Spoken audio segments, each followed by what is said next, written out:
Hi! This is Magdalena from Email Octopus, and today I want to show you how to set up your first landing page using Email Octopus. What is a landing page? It's a standalone web page that includes a sign-up form where people can subscribe to your list. So let's get started. Head to the Landing Pages and Forms tab and press Create. Now that we're here, choose your list and select one of the templates you want to work with.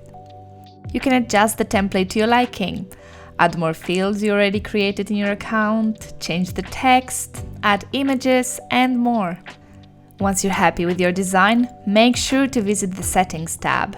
Here you can edit your landing page's URL, thank you message, and the SEO settings. Preview to see whether it looks good to go. And once it does, press Publish. And that's it.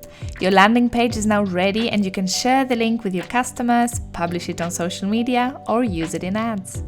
Thanks for watching and happy emailing!